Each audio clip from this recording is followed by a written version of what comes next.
Welcome to Leaders Unfiltered. Here we have conversations with industry leaders and people making big moves in life. But we get to know them for who they really are behind the fancy titles. My hope is that these conversations not only inspire, but that they help you to make better decisions, get clarity on your calling, and ultimately live life to the fullest. Quiet, laid back, shy is not how we would define today's guest. His company is the talk of not only the town, but the country, and most probably the fastest growing brand in South Africa. A fun fact is that he was, once upon a time, the youngest sommelier in South Africa.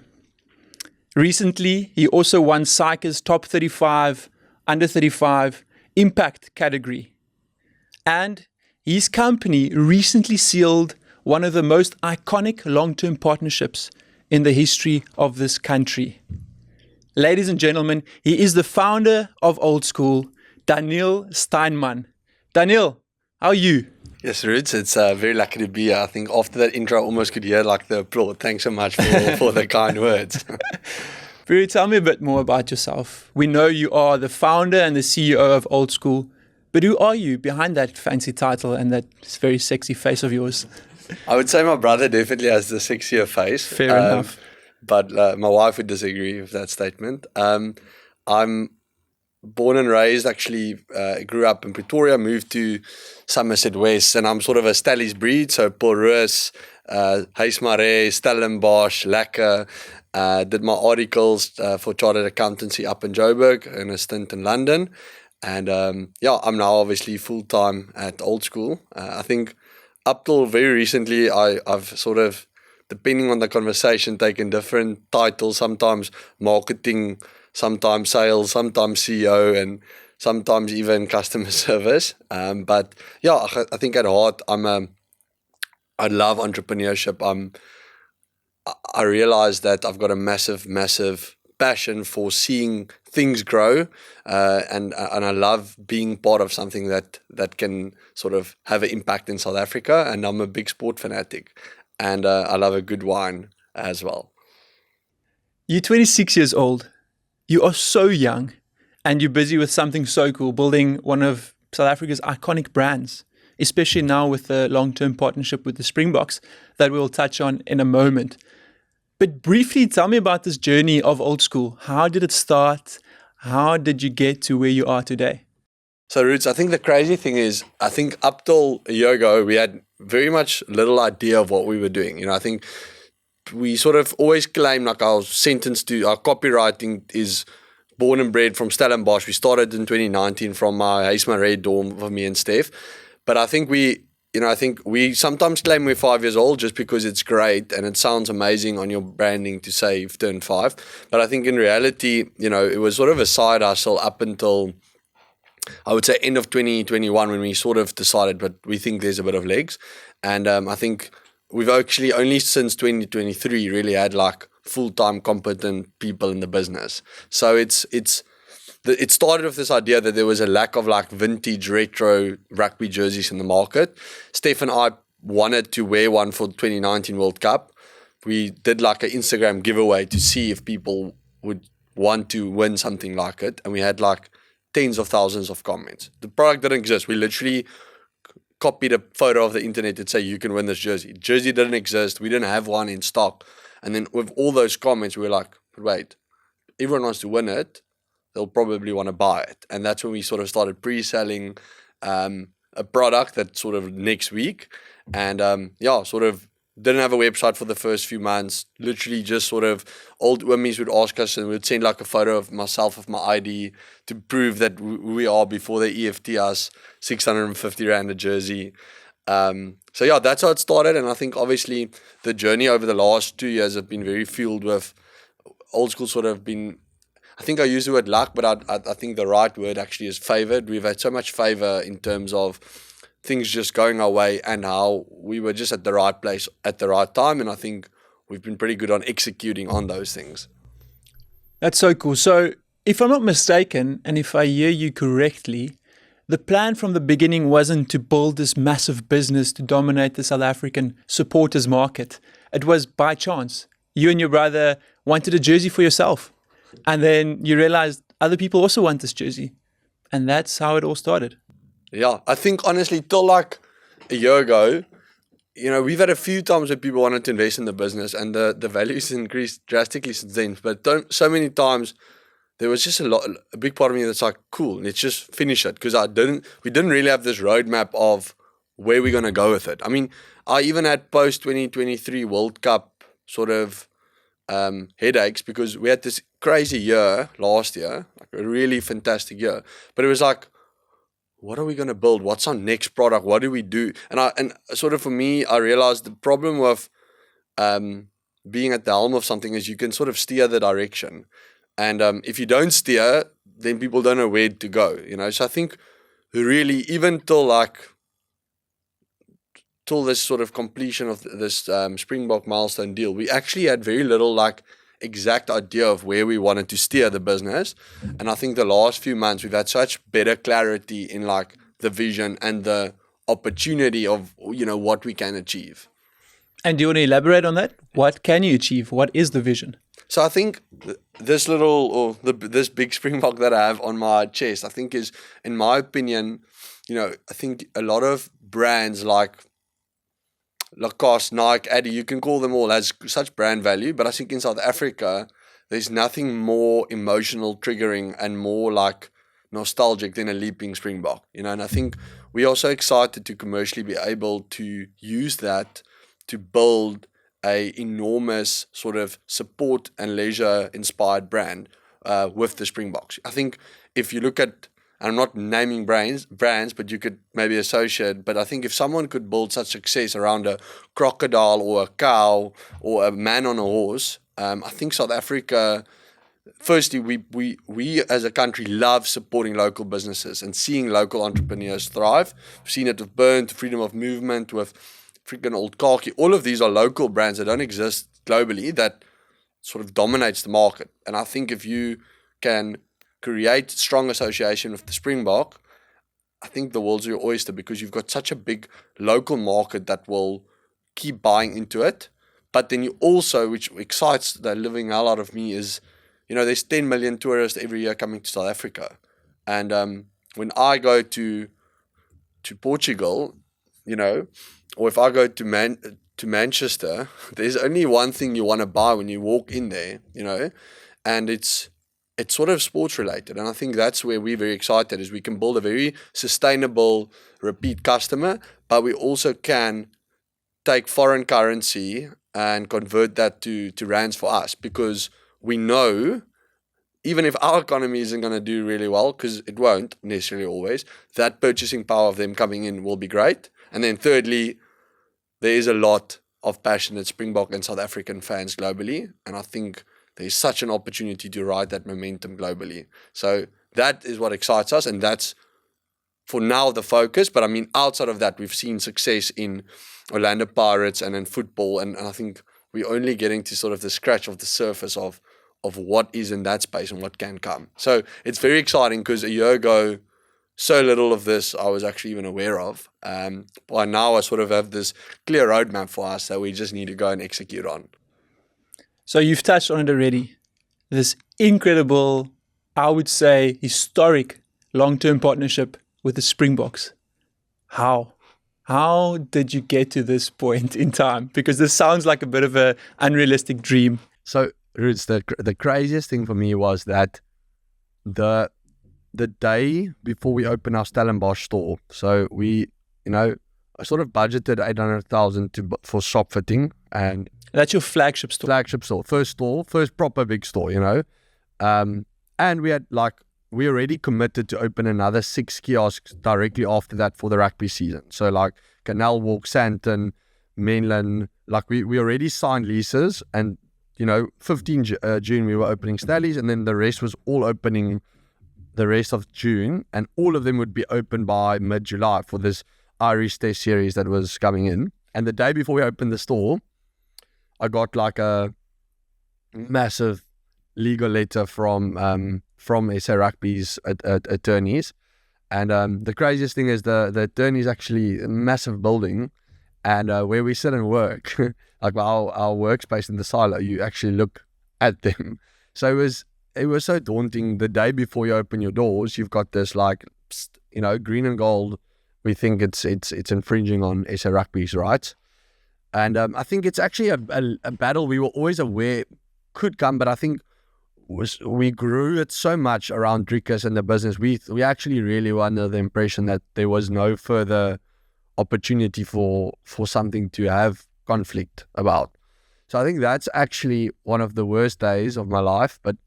And I remember it was all sort of this like complete numbness. I think you remember, I actually spoke to you guys about it, but it was just this numbness of like,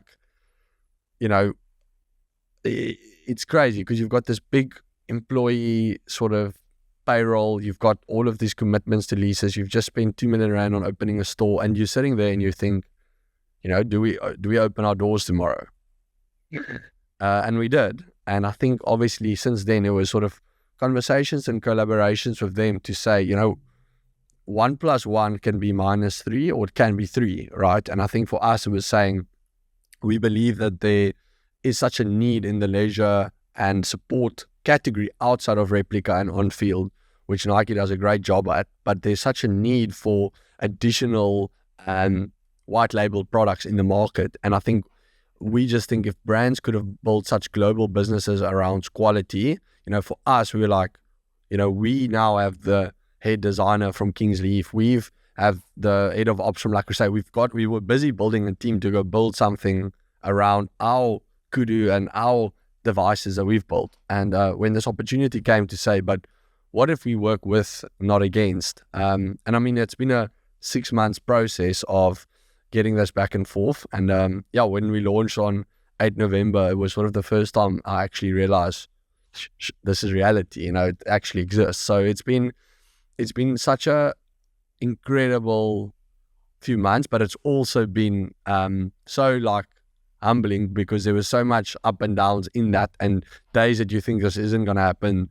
So I mean, that's the backstory. Is it was a lawsuit that turned into quite a fruitful partnership, and I think the alignment for what the market wants, we're very excited to go build that, because I think there's that demand for Springboks in South Africa more than any other business out there, in my opinion. I just think people love it, so yeah, there's those associations there. We just need to sort of take it. I just want to touch on this a bit more. So something that seemed like your worst day ever changed into possibly one of your best days ever on the 8th of November when launching with the Springboks. How did you convince the guys at Saru to go with old school and to, instead of suing you, actually working with you? Because that sounds like a miracle. So I think firstly the season assist, and I think vaguely, I think we've been very intentful over the last few years to be very specific in how we marketed and use our IP devices.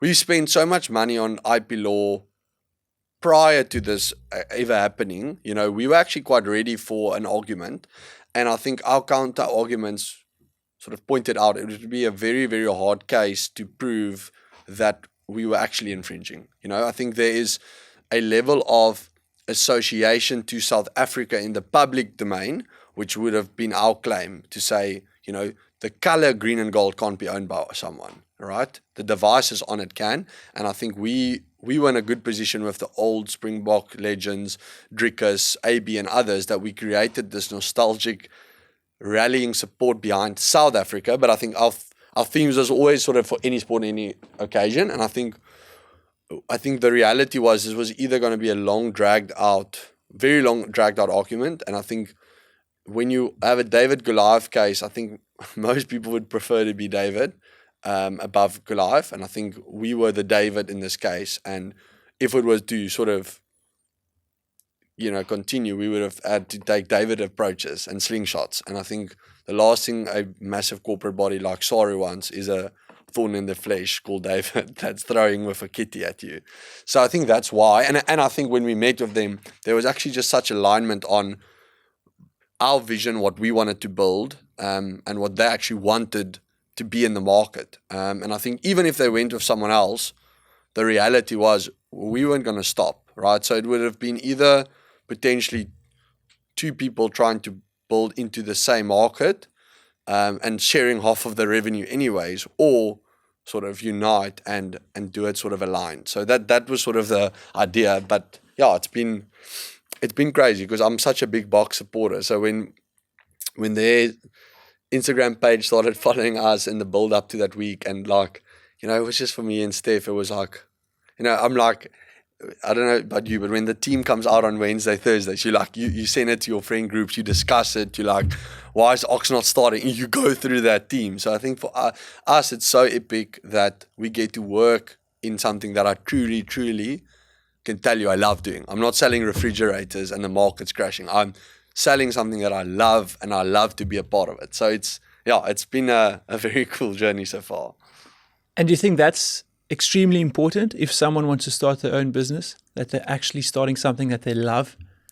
I think there's a fine line. I think being in that, it's hard to be a critic now because I'm doing really what I love. Obviously, I don't always do what I love. There's a lot of nuisance jobs and nitty gritty stuff that I have to do still, which I'm trying to get replaced for someone else to do. But I think there's two schools of thought. The one is, I don't think you have to be in love with it, because I think sometimes people are so in love with an idea that they commercially go into something that they actually shouldn't because they're in love with it. So I think it's very dangerous. I know this is sort of contradictory to what other people would say, but I think it can be dangerous if you go into something that you love, but it doesn't commercially have the upside you need. I think the sweet spot is if you can find something that has a great opportunity and you love doing, but I would still rather do something that you're good at, that you feel strong about, but not necessarily love. Because I think if you're good at something, you will start loving it. My dad always said he doesn't define a strength as something that you're good at, but something that makes you feel strong, right? So I think if whatever you can feel strong in doing, I think people would love doing things that they feel strong at. You know, academically, I was a very strong accountant, but I'm a very sucky CA in the general terms of I am good at models and Excel and taxes, but I don't feel strong doing it, right? So that's a good example of I shouldn't be doing that, but you must go find what are you really strong at. I don't know if that makes sense. That makes sense. Yeah. And I think what you are really strong at is building relationships. Yes. And I want to touch on a few relationships, and I'll ask you questions on what those relationships look like. Yes. First of all, Driekus du Plessis. How did you approach him? How did you get to know about him? And how does that whole relationship work? Yeah. So this one Steph would always give me credit for because he said we shouldn't do it. But I think the funny thing is when we were like in 2021, sort of starting to see, back then we just wanted to build a rugby leisure brand. That was sort of the focus. You know, we worked with Evan Roos and a few players, but we'll do a shoot, create great content, and then a few months later, they've signed a massive deal with Addy or someone, and then all of a sudden, we can't use them anymore. So we quickly realized, but wait, every time we're going to try and work with someone and we build with them, we aren't going to be able to match and have 8 or 9 high-level Super Rugby players. Or we could, but then the other option was, what if we take all of our budget, instead of having 5, you know, high-end Super Rugby players, because we can't afford like a Springbok level, what is the other option? And I think I'd never forget, when I was a kid, I was in Ireland, and I remember like coming to the Dublin airport, you'd sort of see Brian O'Driscoll like banners and stuff. It was like when he was peaking, 2007 type of, I think, that period. And I remember if you asked any Irishman back then, do you think there'll be someone from Ireland bigger than Brian O'Driscoll? They'd say, mate, no ways. And then there came a guy, massive tattoos. He walked like that. And I think he became a bit larger than Brian O'Driscoll did, right? So I think when I looked at how Conor McGregor, like sort of his rise to fame, with combat sports and individual sports, the focus is so emotionally attached to a human. You know, when it's rugby, we all love Rassie and we love Sia and Eben, but it's sort of all of the energy gets split by 10 sponsors, 30 players, 20 management, 4 coaches, like it's amazing, but there's very, like, your commercial value is in the team, not in the players as much. Where with individual sport, it's the person, right? And I think back then, now it sounds like what a brilliant genius idea. Again, if Drickus lost against Robert Whittaker, which he was 5-1 to lose on odds, right? So theoretically, the bet we took had like a 5% chance of paying out. In my head, it felt like 50.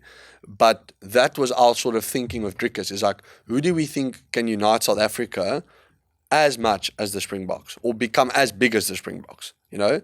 And that was sort of the level of thinking we had with him, and being like, let's not have 12 or 20 people that's on sponsorship with us. Let's rather build a lucrative structure for an individual to rise with us. And I think obviously it turned out pretty well for us.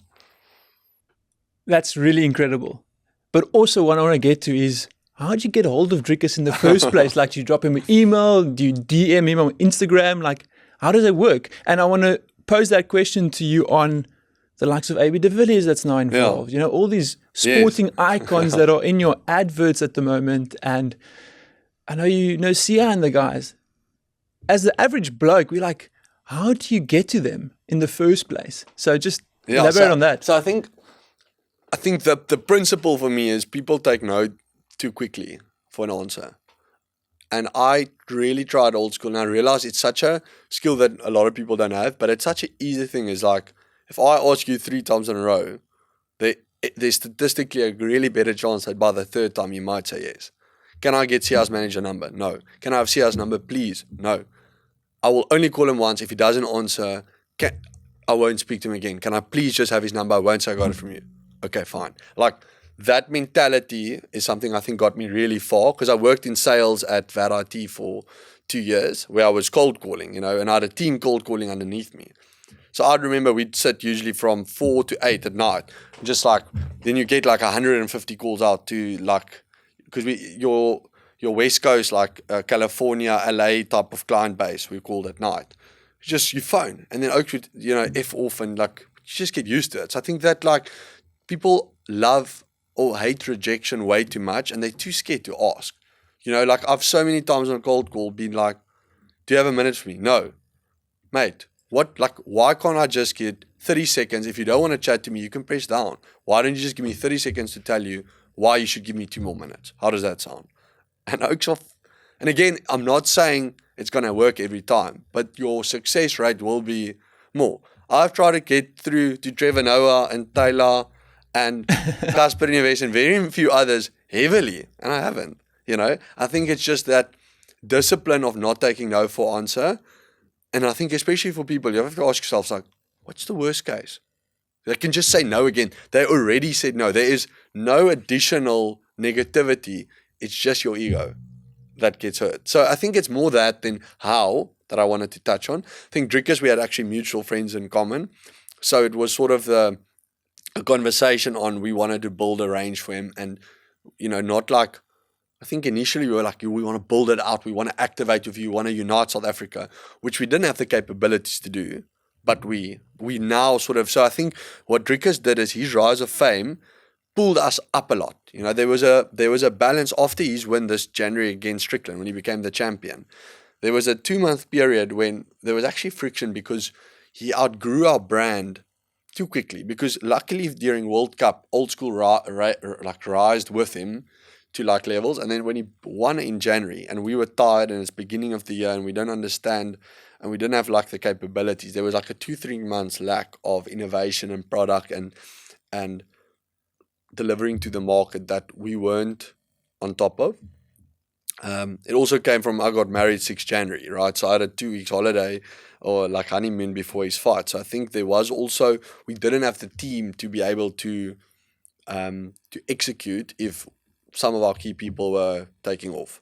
Where now I think we're finally getting to a spot where when we look at our execution against Adesanya with the bomber jackets and just the Sia handover to Drickus, Rika singing Harde Kola, like the walkout, that we've nailed, you know. So for us, we've been able to climb with him, but it's been amazing because it's almost like having a really strong gym buddy. You know, you sort of just start getting up at 5 a.m. because you have to keep up with him if you want to train with him, right? So I think that's where we've been very fortunate with Drickus's rise, is we had to sort of step up our game very, very, very quickly. Okay. Sorry, a bit of a tangent, but No, very interesting. I think for me, it's very interesting to know how that relationship came about. Last question on a specific relationship. Happy? Please don't answer if you're not allowed to. Fine. Your relationship with Nike and the whole Springbok deal. What's happening there? What's that like? I think obviously, sort of growing up, I've said it like many times, but I think Phil Knight's book Shoe Dog sort of inspired me to actually take old school more seriously. It's also where I got the idea about Drickus, right? Because what they did with Michael Jordan in the 80s is very much what we did with Drickus, you know, and how they built the Jordan brand is how we are building the Still Knox brand, which identification, hopefully that's past Drickus's on-field legacy or in-cage legacy. And given the current circumstance, I think Nike, obviously globally, they're still they're the largest merchandise brand in the world. But I think in South Africa, you know, they've gone for a much more commerce approach and limited retailers. So I think in a way, you know, Nike has enabled us to grow as a business in the supporter space, because I think their focus is much more on, you know, the athletic category and, you know, their athletic brand. But it is a bit sensitive as we sort of figuring out the landscape with SA Rugby. But again, just the same mentality I had on 1 + 1 is 3 of SA Rugby, as I really believe 1 + 1 is 3 with Nike in terms of fanware and potentially being able to sell it. Because I think for us, we want to open not only old school stores that stock these products, we want Springbok branded stores that sells the entire catalog, you know. So we want to be partnering with them, and I'm sure we'll get there. How do you make big decisions? Because if I listen to all your stories so far within old school, and I'm sure outside of old school, you also make big decisions. How do you go about making big decisions? I think not well enough, because I think I've been a bit decision fatigued, because we had so much, you know, we grew 20x last year and we've doubled this year. So we sort of 40x'd on an 18-month period in terms of revenue, people, everything. And I think if I could go back, I would hire much better people much sooner. I'd pay the right consultants to build the right systems much sooner, you know. So, but I think what the problem at the moment of making decisions are, it's sort of, you've got till end of day and then you must make the decision. And I don't think I always have the time to sit with it. I think there's been incredible favor from God, at least pointing out the right directions that I probably wouldn't have gotten to if I didn't make the call myself, you know, where things just happens a certain way or it pops out clearly to you.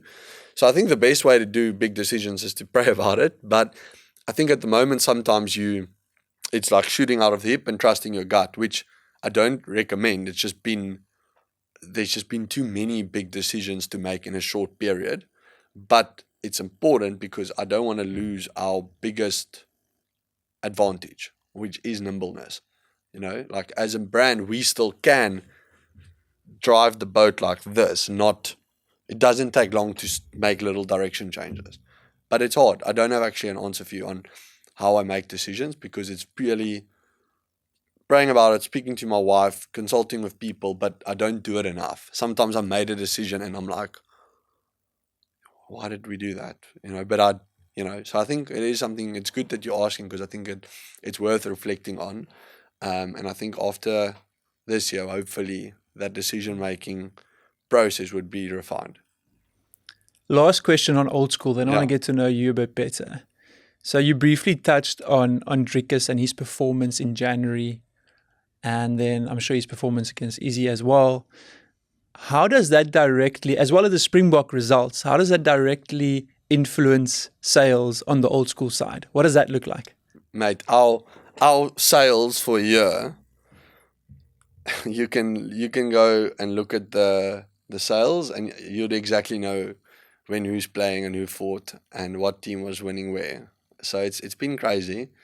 So it's very direct, and I think being we're obviously entering retail and learning the hard lessons of the retail landscape, but I think our strength still lies in commerce. I think what my brother has built on the e-commerce side is probably our strongest asset by far, and I think the nimbleness of online shopping. I mean, I know the size of it in the US and in Europe, and we'll get there with South Africa, but I think that post-win impulse reaction of people, there's no shop open 11 p.m. on a Saturday night, but people still spend money. So yeah, it's been amazing to see how the spikes are related to the successes we've had and the privilege we had to work with people that keeps winning, which we know won't last forever, right? So I think it's building something more sustainable around that. I want to go back to what you mentioned earlier, one of the hardest times of your life, perhaps, when you received the lawsuit from SA Rugby. When you go through hard times in life, and I'm sure you've been through many, as many people have, what hope do you hold on to in those times? I think it's funny how when it goes well with you, you're so busy and you run, but I think it's when things are going bad that you really, really turn a focus on eternal, and you realize thy will be done. So it's such almost a clear thing to know that, wait, whatever I do, my actions and consequences have already been determined, and I think it's to sort of then make sure that your hope is not on something seen, or feasible, but it's sort of completely faith driven. So I think that's the most important thing to deal with it. It's sometimes hard because especially if it knocks you off your feet. I think when things slightly go in decay, it's easy to sort of get better in rhythms. I think it's when things just go left quickly that you sort of sometimes get a lack of reality check, and you start dealing with it the right way. I think it's more when it's going well, you sometimes put your hope in what you're building rather than, or not on purpose, but sort of sometimes by accident. You put your hope in yourself, I think. So with your worldview as a Christian and a believer, it seems like the tough times are actually very necessary. Yes, no, it has to. Okay. Should we hope for more tough times in your life? I'm like, I think there will be many. That's a joke. No, but I think there will be many, and I think it's so important to embrace it and be aware, because I think no mountain just keeps going up, right? Like it is ups and downs, and I think it's ensuring that you just prepare for it. I think there's ways to ride the downwards waves well if you're prepared, and sometimes you can't be prepared, right? But I think that's why you have to have an internal focus, and then it makes things easier. I think it's a bit of a cheat code actually for a Christian, because you can actually take more calculated risk. You can be more secure that if you walk by faith, that your decisions hopefully are guided, so that there's sort of just a favor over you, which is nice. I think if I believed I only lived another 50 years or 60 years or 7 years, I think I would have a very different way of building the business, probably.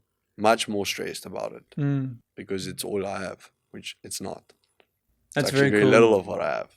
It's actually not mine, to be honest. Yeah.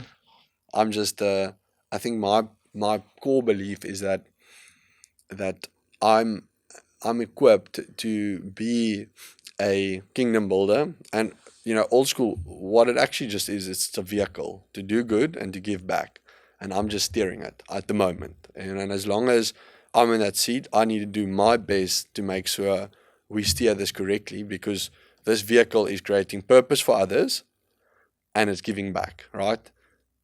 And the moment I'm not the best to lead this vehicle anymore, then great, then someone else should. But it's, it's actually not mine. Or that's my sort of mentality shift that I'm trying to make.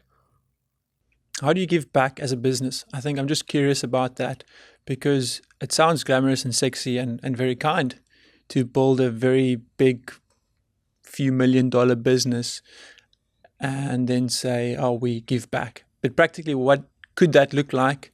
Or what does that look like for Old School? So I think one thing that I've been, I wouldn't say struggling by, but I think one thing that I sort of believe is like there's that sort of verse in the Bible that says what the one hand gives, the other hand shouldn't know about, which sometimes I think up till now it's been sort of an approach for us about like, don't really necessarily go and disclaim what we're doing or giving back.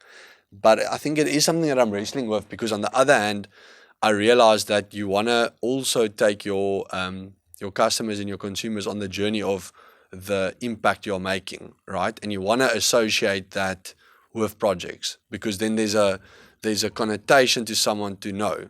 I think the fine line is we're really good at marketing, and I just don't want it to become just a marketing stint, because I think then you quickly lose the heart of what it is. I don't know where that fine balance is, because I think, I'd love to go and say, yes, with these rugby jerseys, these are the fields and the stadiums we're building and doing. But do I proclaim it because there's a clear link to it and it's great for the customer? Or do I do it and know there's favor and not necessarily screaming about what we're giving back? I think the one thing that I've learned, though, is as things grow, if your hand goes going to close, you won't be able to give. So it's sort of every time you have to add a 0 or 2 zeros to what you're giving, it's because you've got extra zeros that's coming in, right? So I think that's been something that I've been trying to be disciplined in as the business grows, to have a very clear indication of what's left for us versus what needs to go back. But I think it's, as this thing grows, it's also important to look at, I don't want money to go sit in someone's bank account and not being used. I want just as Old School's a vehicle that's creating, I don't want this to go sit in build up reserves and not have actionables. I almost want it to be deployed and make a difference immediately, because there will be more next year. So I think that's a fine line that we're trying to figure out. If I'm honest, I haven't spent a lot of time of thinking of how we will be continuing it, because I think it's that fine line of like, how much do you take the customer with it on the journey versus how much you don't, right? But I have to also distinguish that Old School's not mine. So there's a difference between my tithing and the business's sort of vehicle giving back. So I think it's maybe making that distinction better. Okay. Would you say you have a thick skin? No, a very soft skin. That's nonsense. How do you allow people to say no to you 3 times and then still carry on? Surely you must have a bit of a thick skin. No. I think I have a stick skin. I've got a very small heart. So I think it's a fine balance that when I'm determined and like I've got conviction in something, like I'll just press through. So I think there's a big difference in no's don't hurt me, but words still do. Like I don't. Rejection in terms of opportunities, I'm all for. Okay. I don't mind getting blue ticked. It's fine. I think it's more when people close to you can hurt you. And I'm very open actually in terms of I trust people quite easily.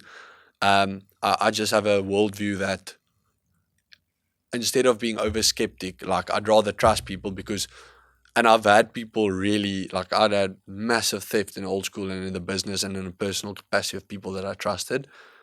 But I've had way more come from the fact that I'm willing to trust people and quick. Not obviously it's a gut feel, but I'm not scared to give someone a chance. But once someone doesn't, then I sort of, one action of distrust is enough for me to then become quite over skeptic. I don't know if that makes sense. Yeah. So what's your biggest fear in life? Being average or building something that I think doesn't reach its potential, because I think my biggest fear is building 10% of what I have in mind now and other people thinking it's amazing and well done. And it's actually, I think that's my biggest fear is building something. I'm not that scared of like complete failure as much as I am of being average. So maybe linked to this, looking back at your life when you are 90, 100 years old, what do you want to be remembered for? I think I want to be remembered for for what I've if that's still what God's purpose is for me, is to build incredible vehicles that creates like, just I want to be remembered as someone that significantly changed industries and were able to do things that other people didn't think was possible. And I want to do it at a scale that there's such a legacy left for the generations to come, but also just such a clear impact. I think I remember when I interviewed for the Rhodes Scholarship, I was actually a finalist in 2021. And the guy I went up against was a doctor that wanted to go cure cancer molecules. Like, that was his PhD, was in stem cell cancer. And I asked my dad, I'm doing an MBA at Oxford. How do you sort of claim that I need to get this Rhodes Scholarship above him? How can I compete with that? And I went in there, and it's funny because it was basically a great sales pitch, but I've actually started to really believe it. But I went in there and say, the biggest disease in Africa isn't AIDS nor cancer, it's poverty. And the cure to it is entrepreneurship. So I truly think entrepreneurship is a vehicle that can heal this country so much. I think also in this next few years, there's an opportunity for me to inspire the next generation of talent, or the current generation of talent, to understand the opportunities there is to build businesses from South Africa. I think there's so much talented people sitting in the cold in London or Netherlands or wherever, just doing that stint because they want to get it out their system, and then they get caught up in this golden visa idea, and they just have handcuffs. And I think that I've been amazed with the opportunities there is in South Africa at the moment. I think there's such a disconnect between people that want to start businesses versus those that's doing it. And I think when I traveled so much abroad, I almost just got so excited about global that when I came back now and I look at the deals Jana, my wife, dealing with at Investec, and just the scope of Old School, I realized we've got a pretty nice economy to build something really incredible in. Or if you think you really want to go build global, you've got the best talent pool of people, you that's in the executive recruiting space. You've got the most talented people. And if you can build, you can go either do what I'm just said, or you can go build a juggernaut that has rand overheads and dollar income. But the opportunity in terms of workforce and people and living actually sits here. And I think if I can inspire more people to do that, that would also be cool. Okay. Let's take your old school cap off. Yes. I'm going to ask you the question again. Yes. What do you want to be remembered for? What do you want people to write on your tombstone? I want to be remembered for the impact I had on society. So It's not necessarily old school. I want to be remembered for leaving a legacy. Okay. Being whatever business it is, or in whatever capacity it is. But I just want to be remembered for doing something great. And I think great's a widely determined word, but I think I've been blessed by having incredible capabilities to hopefully, if it's God's will, build something extraordinary. Doesn't have to be old school, but I want to be remembered for someone that left an incredible legacy, that made a massive impact on society and gave thousands, if not more, people purpose, hope, joy by the talents I've been given. I want to be remembered as an incredible husband, a great father, and a great friend. I love that. And if you think of being a great father, a great husband, a great friend, that comes with certain character traits. What's one character trait that you're currently working on? Patience. I'm not the most patient, and I don't think I'll ever be, but I think there's sometimes the small joys in life that I miss by being rushed. So it's something I want to work at. And who's the most influential person in your life, and why? My wife. I'm so privileged having an incredible wife that she's drop dead gorgeous, but she's so much smarter than me, and she's so opposite from me, and she just understands me. So it's incredible that she's become my best friend, like truly, but also my companion, that I can bounce things off, and I know she won't just tell me it's a good idea if it's not. So I think that's the person that impacts me the most. Outside of that, I think my father. I really look up at him. He's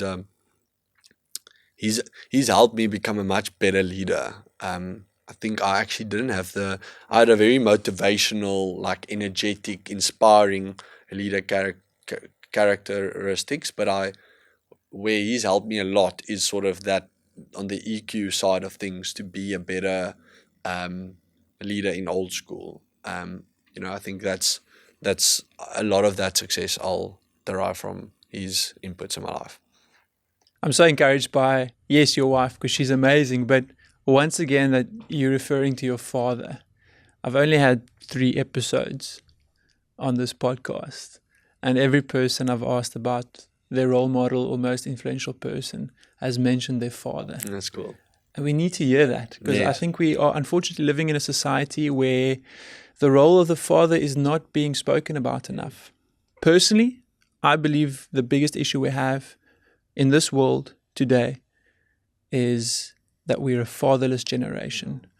Either the fathers aren't present or they're just not there at all to raise their kids. So looking at you and Christian, who I've had, and Will, who I've had, most amazing people, great character. And I strongly believe that it comes down to a father that is loving, who's example to their kids of how to love his wife. Yes. And a father who serves his family, serves his kid. I love that. Daneel, I want to end off with 5 quick fire questions. Let's go. Are you ready? Yes. If not old school, what would you do? I'd still start a commerce brand or something else. And take business out of the equation. What would else you would I do? I'd own a very fancy wine house somewhere in Europe with my wife. Okay. Not playing hooker for the Springboks. That would be very cool. Actually, probably that. Who's your role model? My father. What are your top 4 priorities in life in order? God, my wife. If I'm being honest, my business and then my family, but I'd probably have to say family business, but those 4. I like that you're honest, though, Yeah. because there's an order that we want and there's Yes, an order yeah. that's realistic in our Yes. life at the moment. I think sometimes it's Yana business, God family, to be honest, but it's something that you need to org. Yeah. Conversation for another day. Yeah. How to make sure that your Yeah. priorities are actually in 100%. place. If you could have dinner with any 3 people, living or dead, who would they be? Steve Jobs. I don't want to give you bad now. I really want to be top 3 ever. Steve Jobs, Abraham Lincoln, and Jesus. But what a combo. Please tell me why Abraham Lincoln. I just think he's incredible, and I know he was a great leader, and I think he would be. I'm choosing sort of 3 different generations here, like incredible leader that was like such ahead of his time in the way he leaded. With Lincoln in the middle, Jobs because I think he's the best marketer that ever existed, and Jesus because why not? Sorry, probably should have thrown a disciple in there also. And what's one question that you would like to pose to those 3 people? If you Sure. could pick their brain on anything, Obviously, what would it be? I think I'd have very different conversations with each 3. Yeah. Now that I'm thinking about it, Lincoln doesn't he makes it quite awkward in the middle. But I'd hope to get Steve Jobs converted because I know he was like Buddhism. But what question would I ask? Oh, Jesus, I just want to know, sort of how has it been being in the flesh? And I think there's a few things you'd ask him. And then I think Jobs, I'd want to know, I don't think it's a single question, but I'd love to understand, what he would have done with Apple should he have continued, because I think that would be interesting to see where he would have steered the ship.